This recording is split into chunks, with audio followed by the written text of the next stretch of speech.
Hamburger दुनिया के सबसे लोकप्रिय खाद्य में से एक है। अकेले संयुक्त राज्य अमेरिका में सालाना लगभग 50 बिलियन परोसा जाता है।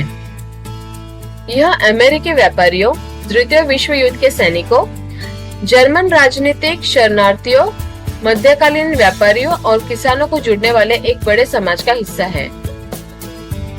बर्गर का इतिहास एक आकर्षक यात्रा है जो कई शताब्दियों और महाद्वीपों तक फैली हुई है, जबकि बर्गर की सटीक उत्पत्ति को इंगित करना मुश्किल है। यह माना जाता है कि यह समय के साथ विभिन्न पाक प्रभावों के माध्यम से विकसित हुआ है। यहाँ ये वीडियो में बर्गर और मैकडॉनल्ड्स के कुल इतिहास का एक सामान्य अवलोकन दिया गया है। ग्राउंड मीट की अवधारणा प्राचीन काल की है। रोमन, मंगोल और फारसियों जैसे सभ्यताओं ने ग्राउंड मीट से बने व्यंजनों का आनंद लिया। मीट पैटीज के इन शुरुआती रूपों को अक्सर सीजन किया जाता था और सपाट आकार दिया जाता था। आधुनिक बर्गर के नाम का पता 19वीं सदी के हैम्बर्ग, जर्मनी में लगाया जा सकता है। जर्मनी शहर अपने मांस के लिए जाना जाता था। हैम्बर्ग के अप्रवासी इस व्यंजन को हैम्बर्ग स्टेक के रूप में संयुक्त राज्य अमेरिका में लाए। सैंडविच का उदय 19वीं सदी के अंत में हैम्बर्ग स्टेक ने अमेरिका में अपना रास्ता बना लिया। इसने सैंडविच फिलिंग के रूप में लोकप्रियता हासिल की, जिसे अक्सर ब्रेड के 2 स्लाइस के बीच परोसा जाता है। इसने हैम्बर्ग स्टेक से हैम्बर्गर सैंडविच को चिन्हित किया। हैम्बर्गर बन, जो एक छोटा सा नरम ब्रेड का रोल है, इसका निर्माण 1880 में ओक्लाहोमा के ऑस्कर वेबर बिल्बी के हैम्बर्गर बन का आविष्कार करने का श्रेय दिया जाता है। उन्होंने देखा कि ब्रेड के स्लाइस के बीच हैम्बर्गर परोसने की पारंपरिक प्रथा असुविधाजनक थी, इसलिए उन्होंने विशेष रूप से एक बन डिजाइन किया। 1921 में व्हाइट कैसल, जिसे पहला आधुनिक फास्ट फूड रेस्टोरेंट माना जाता है, विचिटा, कैनासा में खोला गया। इसने हैम्बर्गर को एक सुविधाजनक और किफायती भोजन के रूप में लोकप्रिय बना दिया। व्हाइट कैसल ने फास्ट फूड उद्योग में क्रांतिकारी बदलाव करते हुए भोजन तैयार करने की असेंबली लाइन प्रणाली भी शुरू की। मैकडॉनल्ड्स और फास्ट फूड बूम। हैम्बर्गर की लोकप्रियता का असली विस्फोट 1940 में रिचर्ड और मॉरिस मैकडॉनल्ड्स द्वारा मैकडॉनल्ड्स की स्थापना के साथ हुआ। एक सीमित मेन्यू, तेज सेवा और कुशल उत्पादन विधियों की उनकी नवीन प्रणाली ने हैम्बर्गर को जनता के लिए सुलभ बना दिया। मैकडॉनल्ड्स एक अंतरराष्ट्रीय परिघटना बन गया और फास्ट फूड उद्योग तेजी से बढ़ा। बर्गर चेन और बदलाव। मैकडॉनल्ड्स की सफलता के बाद बर्गर किंग, वेंडीज और कार्ल्स जूनियर जैसी कई बर्गर श्रृंखलाएं उभरी। हाल के दशकों में बर्गर एक रुचिकर वस्तु के रूप में विकसित हुआ है। अपस्केल रेस्टोरेंट ने अद्वितीय और प्रीमियम सामग्री के साथ उच्च गुणवत्ता वाले कलात्मक बर्गर पेश करना शुरू कर दिया। शाकाहारी बर्गर। जैसे जैसे आहार संबंधी प्राथमिकताएं बदली, शाकाहारी बर्गर ने लोकप्रियता हासिल की। ये पौधे आधारित विकल्प सोया, मशरूम, दाल और विभिन्न सब्जियों जैसी सामग्री का उपयोग करके पारंपरिक मांस बर्गर के स्वाद और बनावट की नकल करते हैं। वे बर्गर प्रेमियों के लिए मांस मुक्त विकल्प प्रदान करते हैं। अंतर्राष्ट्रीय प्रभाव। बर्गर दुनिया भर में फैल गए हैं और स्थानीय स्वाद के अनुरूप अनुकूलित किए गए हैं। जापान, ऑस्ट्रेलिया और भारत जैसे देशों में अपने अद्वितीय स्वाद और सामग्री को शामिल करते हुए हैम्बर्गर को अपनाया है। बर्गर के इस वैश्वीकरण ने इसे वास्तव में वैश्विक पाक घटना बना दिया है। आज बर्गर विश्व स्तर पर सबसे प्रिय और पहचानने योग्य खाद्य पदार्थ में से एक है। इसकी स्थायी लोकप्रियता, इसकी बहुमुखी प्रतिभा और सभी उम्र और पृष्ठभूमि के लोगों को मिलने वाली संतुष्टि का एक वसीयतनामा है। मैकडॉनल्ड्स, जो दुनिया की सबसे बड़ी और सबसे पहचानने योग्य फास्ट फूड चेन में से एक है। मैकडॉनल्ड्स की स्थापना 15 अप्रैल 1955 को सैन बर्नार्डिनो, कैलिफोर्निया में रिचर्ड और मॉरिस मैकडॉनल्ड्स द्वारा की गई थी।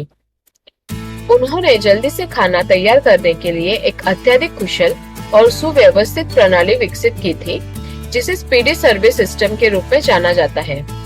उस समय के मेन्यू में मुख्य रूप से हैमबर्गर, चीज बर्गर, फ्राइज, शेक और कोल्ड ड्रिंक शामिल थे। रिक रॉक, एक multi mixer milkshake machine salesman, McDonald's brothers के रेस्टोरेंट से प्रभावित थे और उन्होंने इसके तेजी से विस्तार की संभावना देखी। 1955 में वह मैकडॉनल्ड्स भाइयों के साथ शामिल हो गए। और उन्होंने मिलकर मैकडॉनल्ड्स कॉर्पोरेशन की नींव रखी। क्रोक ने 1955 में डेस प्रेंस इलिनॉइस में पहला फ्रेंचाइजी मैकडॉनल्ड्स रेस्टोरेंट खोला। रे क्रोक ने एक फ्रेंचाइजी मॉडल को लागू करने में महत्वपूर्ण भूमिका निभाई थी, जिसने व्यक्तियों को अपने स्वयं के मैकडॉनल्ड्स रेस्टोरेंट का स्वामित्व और संचालन करने की अनुमति दी थी। प्रतिष्ठित गोल्डन आर्चेस लोगो को 1961 में पेश किया गया था, जो ब्रांड की दृश्यता और पहचान का प्रतीक बन गया। 1960 के दशक के दौरान मैकडॉनल्ड्स ने अपने मेन्यू में नवीनता और विस्तार करना जारी रखा। 1965 में फिलेटो फिश सैंडविच की शुरुआत और 1967 में बिग मैक प्रतिष्ठित मेन्यू आइटम बन गए। मैकडॉनल्ड्स ने भी 1975 में फास्ट फूड उद्योग में क्रांति लाते हुए ड्राइव थ्रू अवधारणा की शुरुआत की। 1960 के दशक के अंत में मैकडॉनल्ड्स ने कनाडा में अपना पहला अंतर्राष्ट्रीय स्थान खोलते हुए अंतर्राष्ट्रीय विस्तार शुरू किया। इसने दुनिया भर के देशों में रेस्टोरेंट स्थापित करते हुए तेजी से विस्तार करना जारी रखा। 1990 के दशक की शुरुआत तक मैकडॉनल्ड्स की हर महाद्वीप पर मजबूत उपस्थिति थी। मैकडॉनल्ड्स ने सलाद, चिकन आइटम, नाश्ते के विकल्प और विभिन्न प्रकार के पेय पदार्थों को शामिल करने के लिए अपने मेन्यू में विविधता लाई है। इसने 1979 में हैप्पी मील भी पेश किया। चुनौतियां और अनुकूलन।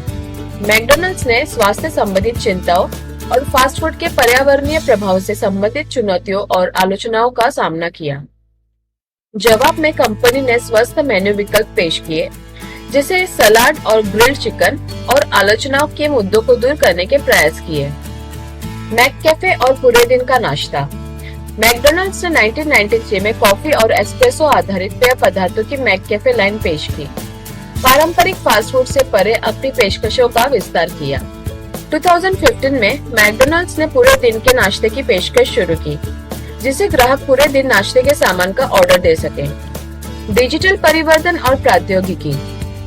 हालांकि वर्षों में मैकडॉनल्ड्स ने प्रौद्योगिकी और डिजिटल प्लेटफॉर्म को अपनाया है। इसने ग्राहकों को सुविधा बढ़ाने के लिए सेल्फ ऑर्डर, मोबाइल ऑर्डरिंग और डिलीवरी सेवाओं की शुरुआत की।